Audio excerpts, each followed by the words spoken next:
అందరికీ నమస్కారం. ఈరోజు సదానంద యోగి గారి గురించి మనం వారిని తలుచుకుంటూ వాళ్ళ గురించి కాస్త తెలుసుకుందాం. నాకు తెలిసింది నేను చెప్తాను. మా కంపెనీలో శ్రీ రామచంద్రారెడ్డి గారు ఉండేవారు. వారు ధ్యానంలో రావడం జరిగింది 1976లో. మెల్లిగా ఆయనతో నాకు పరిచయం బాగా జరిగింది. శ్రీ రామచంద్రారెడ్డి గారికి ఈరోజు నేను ప్రత్యేకంగా ధన్యవాదాలు చెప్పుకుంటున్నాను. ఆయనతో నాకు స్పిరిచువల్ ఫ్రెండ్షిప్ కలిగింది. Is my first spiritual friend. ఒకరోజు నంద్యాలలో ఉన్న రామచంద్రారెడ్డి గారు నాకు చెప్పారు, ఒక ఆయన ఉన్నాడు, కర్నూలులోనే ఉన్నాడు, గొప్ప ఆయన, నాకు సమాచారం వచ్చింది అని చెప్పారు.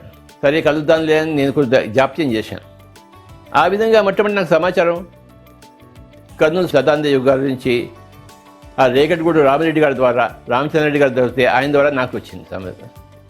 ఈ విధంగా జరుగుతుంటే ఎవరికి ఒకరోజు మేము డిసైడ్ చేసాం ఇవాళ వెళ్ళి ఆయన కలుద్దామని చెప్పేసి.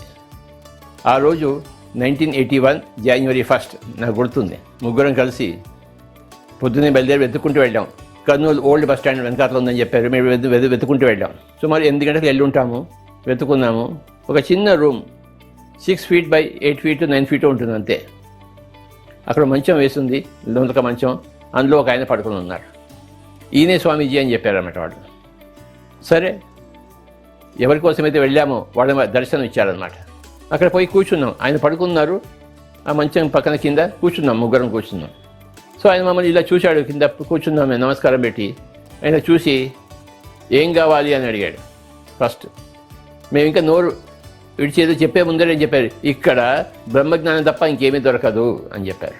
మాకు అదే కావాలి స్వామీజీ, అంతకని ఇంకేం లేదు అని చెప్పాం. 1979లోనే మరి నాకు జ్ఞానోదయం జరిగి 1980 అంతా ఎన్నో పుస్తకాలు చదివి ఉన్నాను, రకరకాల పుస్తకాలు. నాకు మొత్తం అంతా తెలిసిపోయింది అప్పటికే. ఆత్మజ్ఞానం అంటే ఏంటి, బ్రహ్మజ్ఞానం అంటే ఏంటి, అవన్నీ తెలిసిపోయాయి నాకు. కనుక 1981లో జనవరి 1 స్వామీజీని కలిసినప్పుడు ఆయన ఇక్కడ బ్రహ్మజ్ఞానం ఒకటే దొరుకుతుందని చెప్పాడు. అదే కావాలి స్వామీజీ అని చెప్పాము. అంతకనికి ఏం కావాలి మనకి? ఓహో అన్నారు ఆయన. కాసేపు మాట్లాడారు. రేపు పొద్దున్న మళ్ళీ రండి అన్నాడు. 4:30 గంటలకి అని చెప్పారు. సరే మళ్ళీ టెన్షన్గా 4:30 కల్లా ఆ మర్నాడు వెళ్ళిపోయాం ముగ్గురం ఆయన దగ్గరికి. ఆయన ఆ రోజు ధ్యానం గురించి చెప్పడం జరిగింది. ధ్యానం చేయించారు ఆయన. మనం చేస్తున్న ఆనాపానసతే ఆయన చెప్పారు. కానీ ఆయన నుండి రావడం చాలా గొప్ప విషయం కదా. మరి అప్పటి నుంచి నేను ఊళ్ళో ఉన్నప్పుడల్లా కూడాను, అంటే నెలకి 25 రోజులు టూర్ చేసుకుంటాను కదా, ఇంకొక వారం రోజులు ఊళ్ళో ఉంటాను కదా కర్నూలులో. ఊళ్ళో ఉన్నప్పుడల్లా ఆయన దగ్గర వెళ్ళి కూర్చోవడం నాకు అలవాటు అయిపోయింది. ఇంకేది రుచించదనమాట. ఒకసారి ఆయన కలుసుకున్న తర్వాత ఆయన దగ్గర వెళ్ళి కూర్చోవడం, ఆయన ఏం చెప్తే అది వింటూ ఉండడం, ఇది మన పని. 1981 జనవరి 1 ఆయన కలుసుకోవడం జరిగింది. 1983 ఏప్రిల్ 16 నేను ఒక్కడిని వెళ్ళడం జరిగింది. నేను మటుకు ఇప్పుడు రోజు వెళ్తుండేవాడిని ఆయన దగ్గరికి. నాకు స్వామీజీకి ఎంతో సంబంధం ఏర్పడిపోయింది. ఆయనకి నేనంటే ఇష్టం, నాకు ఆయనంటే పరమ. సో ఏప్రిల్ 16 నేను ఆయన దగ్గరికి వెళ్ళినప్పుడు ఆయన చెప్పాడు, సుభాష్ అని పిలిచేవాడు ఆయన. సుభాష్, నేను శరీరం వదిలిపెట్టడానికి నిశ్చయించుకున్నాను, నా సమాధి ఏర్పాటు చేయాలి అన్నారు ఆయన. తప్పకుండా స్వామీజీ అన్నాను. ఆయన అడిగింది అదొకటే, అంతకని ఏం అడగలేదు ఎప్పుడు. సో ఆయన ఎప్పుడు ఏది అడగలేదు, మనమే తీసుకెళ్ళి. ఆయన ఒకటే అడిగాడు, నేను శరీరం వదిలిపెట్టేస్తున్నాను, నాకు సమాధి ఏర్పాటు చేయాలని కోరిక అడిగాడు. ఇక అంతకనికి ఏం కావాలి మనకి? ఆయన కోరిక తీర్చడమే మన కోరిక. సో చుట్టుపక్కల, కర్నూలు చుట్టుపక్కల కాస్త ఎక్కడ ప్లేసెస్ ఉన్నాయని వెతకడం మొదలుపెట్టాను. చివరికి ఎక్కడ దొరకలేదు. అక్కడే స్వామి గారి దగ్గర ఇంకో రామచంద్రారెడ్డి అని ఇంకొక ఆయన ఉండేవాడు. ఆయన వాడి సొంత గ్రామం నందవరం, మనగానపల్లి దగ్గర. ఆయన దగ్గర అక్కడ ల్యాండ్స్ ఉన్నాయి. ఈయన ఏం చేశాడంటే, మా ల్యాండ్స్ చూదురు కానీ అని చెప్పారు, అక్కడ చేస్తుంది. సో వెళ్ళాము నందవరం రామచంద్రారెడ్డి. ఆయన ల్యాండ్స్ చూసాం. రోడ్డు పక్కనే ల్యాండ్ ఉంది ఆయనకి. ఈ స్థలం బాగుందని చెప్పి సెలెక్ట్ చేసుకున్నాము. అక్కడ ఒక బాగా గోతి తవ్వి సమాధి అంతా రెడీ చేసాము. రెడీ చేసిన తర్వాత తిరిగి మళ్ళీ స్వామీజీ గారి దగ్గరికి వచ్చి, స్వామీజీ మీ సమాధి రెడీగా ఉంది, అక్కడ రెడీ చేసి వచ్చాం మీరు చెప్పినట్లు అని చెప్పాము. ఓహో అలాగా, వెరీ గుడ్ అన్నాడు ఆయన. మే 22 అంటే ఈ రోజు ఆయన డిసైడ్ చేశాడు. ఏప్రిల్ 16 నాకు చెప్పాడు. మరి మే 20 కదా మేమంతా రెడీ చేసిన సమాధి. మే 22కి ఆయన డిసైడ్ చేశాడు. డిసైడ్ చేసి నాకు చెప్పాడనమాట, చూడు సుభాష్, నేను శరీరం వదిలిపెట్టిన నా శరీరం తీసుకెళ్ళాలి అక్కడికి, కానీ నీకేమైనా ప్రాబ్లం రావచ్చు, కనుక ఒక డాక్టర్ సర్టిఫికేట్ తీసుకుంటే బాగుంటుందని చెప్పాడు. ఒక డాక్టర్ని తీసుకురా, నేను శరీరం వదిలిపెట్టేసేటప్పుడు అన్నాడు. నాకు మా గురువు గారు ఉన్నారు కదా, డాక్టర్ శ్రీపాద పినాక పండ గారు, వారితో చెప్పాను, స్వామీజీ మా కర్నూలు స్వామీజీ ఆయన శరీరం వదిలిపెట్టదలుచుకున్నాడు. అప్పుడు ఆయన చెప్పాను దాని గురించి, అంత గొప్ప ఆయన ఇక్కడే ఉన్నాడా, కర్నూలులోనే ఉన్నాడా, నేను తప్పకుండా చూడాలి, నేను వస్తానని చెప్పేసి ఆ సర్టిఫికేట్ ఇవ్వడం కోసం ఆయన వచ్చాడు. డాక్టర్ శ్రీపాద పినాక పండ, పద్మభూషణ్, సంగీత మహాగురువు గారు. ఆ రోజు May 22 మార్నింగ్ తీసుకెళ్ళాము. ఒక నలుగురం ఉన్నాము మేము. ఆయన స్వామీజీలా చూశారు, అందరిని చూశారు. చూసి అంతే తన శ్వాసను తానే ఆపేశాడు ఆయన.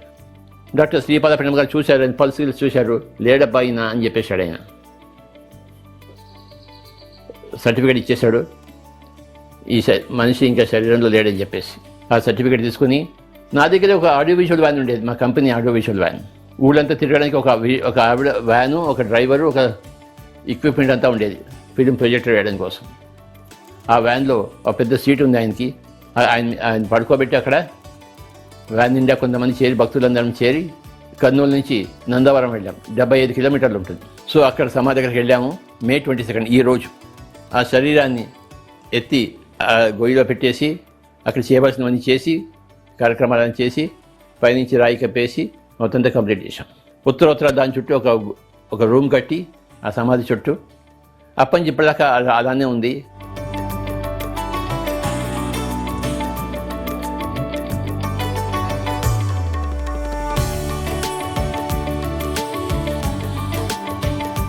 సో 1981 January 1 నేను ఆయన కలుసుకోవడం జరిగింది.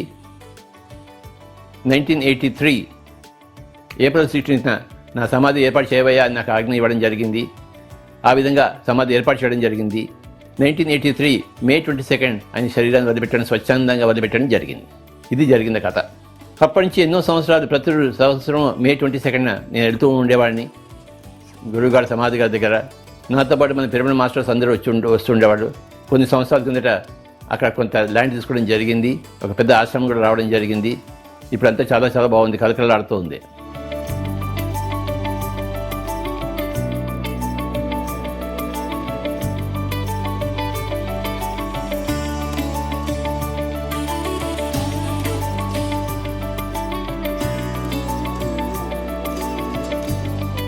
ప్రతి గురు పౌర్ణిమ అక్కడ చేసుకోవడం అలవాటు అయిపోయింది. నందవరంలో మనకి గొప్ప కేంద్రము నందవరం సమాధి, గురువుగారి సమాధి. ఇది సదానంద యోగి గారితో నాకున్న సంబంధము. అయితే ఇంకా చాలా చెప్పాల్సి ఉంటుంది. సదానంద యోగి గారు కర్నూలు చేరింది 1975లో, నేను కూడా చేరింది 1975లో. ఇది మామూలు విషయం కాదు. ఆయన కర్నూలుకి ఎవరు తెలియదు కర్నూలులో. కానీ కర్నూలు ఎందుకు వెళ్ళారు ఆయన? మన PSSMకి ఆ కందకం, ఆ యొక్క పునాది వేయడం కోసమే ఆయన వచ్చినట్టు నాకు తర్వాత తెలిసింది నాకు.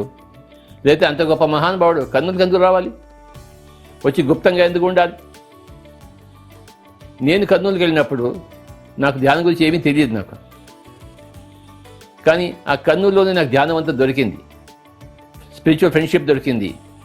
వీటన్నిటి వెనకాల ఎవరు ఉన్నారని అప్పుడు నాకు తెలియదు. కానీ ఇప్పుడు నాకు తెలుస్తుంది. ఈ సదానంద యోగి గారు వెనకాల నుండి కథ అంతా నడిపించారు ఆయన. నేను ఎక్కడెక్కడికి వెళ్ళాలో నన్ను సెలెక్ట్ చేసుకున్నట్టున్నాడు ఆయన. నన్ను సెలెక్ట్ చేసుకుని కర్నూలు వచ్చినట్టున్నాడు ఆయన. వచ్చి నా యొక్క జీవితాన్ని మలుపు తిప్పాడు ఆయన, నాకు తెలియకుండానే అని నేను తెలుసుకున్నాను తర్వాత.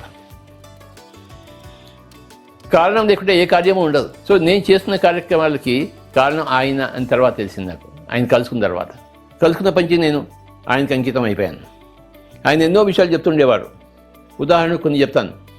మాంసపిండాన్ని మంత్రపిండం చేయాలోయ్ అనేవారు ఆయన ఎప్పుడు. ఇది మాంసపిండం అంటే ఈ శరీరం, భౌతిక శరీరం. మంత్రపిండం అంటే మ్యాగ్నటైజ్డ్ బాడీ, ఒక ఎన్లైటెండ్ బాడీ, కాంతి దేహం. ఈ మాంసపిండాన్ని మంత్రపిండం చేయాలోయ్ అనేవారు ఆయన. ఇంకోటి ఏం చెప్పాడు? సుభాష్, డూ ఆర్ డై అని చెప్పేవాడు ఆయన. నువ్వు చేయాలి, లేకపోతే చావాలి అన్నాడు. అంటే PSSM యొక్క గొప్పతనం అందరూ తెలుసుకోవాలి ఈ విషయం బట్టి. మామూలు మూమెంట్ కాదు ఇది, ప్రపంచాన్ని మార్చే మూమెంట్ ఇది. అంటే ఎంత పునాది ఉంటే ఈ ప్రపంచాన్ని మారుస్తుంది ఇది. ఆ పునాది అంతా సదానంద యోగి. ఆయన దేశం అంతా తిరుగుతూ చివరికి కర్నూలు రావడం జరిగింది. ఏ సంవత్సరం వచ్చాడు? నేను కూడా కర్నూలు వెళ్ళినప్పుడే జరిగింది. మై డియర్ ఫ్రెండ్స్, ఈ విధంగా సదానంద యోగి గారికి మరి నాకు ఉన్న ఈ యొక్క సంబంధం అంటే నేను చెప్పడం జరిగింది. Today May 22 I'm very very happy. Pyramid masters అందరూ ఒక్కసారైనా నందావరం వెళ్ళి తీరాలి, సమాధి చూసి తీరాలి. ఎందుకంటే అది మన బేస్, అది మన ఫౌండేషన్, ఆయన జీవితం. సదానంద యోగి గారికి నమస్కారాలు చేసుకుంటూ ఈరోజు విశేషంగా ధ్యానం చేద్దాం మై డియర్ ఫ్రెండ్స్.